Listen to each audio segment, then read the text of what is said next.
भारत का पूर्वोत्तर क्षेत्र प्राकृतिक सौंदर्य का खजाना है।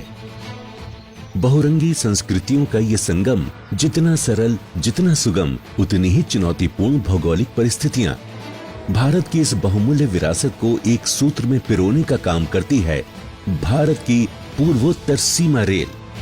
पूर्वोत्तर क्षेत्र के रेल मार्ग से जुड़ने की शुरुआत 1881 में बंगाल असम रेल के साथ हुई थी और इसी वर्ष Darjeeling Himalayan rail toy train भी शुरू की गई थी। 1947 में भारत का विभाजन हो गया और पूर्वोत्तर क्षेत्र एक तरह से देश से कट गया। असम को शेष भारत से फौरन जोड़ने के लिए इसी साल असम रेल की स्थापना कर असम रेल लिंक परियोजना शुरू की गई। 1948 में किशनगंज से फकीराग्राम तक 142 मील लंबी रेल लिंक लाइन का निर्माण कार्य शुरू किया गया।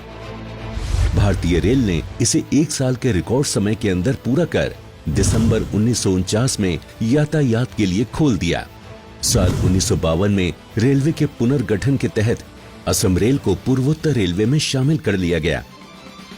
लेकिन पूर्वोत्तर राज्यों के विकास को गति देने के लिए 15 जनवरी 1958 में इसे पूर्वोत्तर रेलवे से अलग कर पूर्वोत्तर सीमा रेलवे की स्थापना की गई। मालीगांव मुख्यालय और वर्तमान के 5 मंडलों अलीपुरद्वार, कटिहार, लामडिंग, रंगिया और तिनसुकिया में विभाजित इस रेल जोन में 7 सिस्टर्स राज्यों सहित पश्चिम बंगाल, बिहार के कुछ हिस्से शामिल किए गए। अपनी स्थापना से लेकर आज तक रेल न सिर्फ प्रगति के पथ पर अग्रसर रही है, बल्कि अपनी धरोहरों को भी संजो कर रखा है।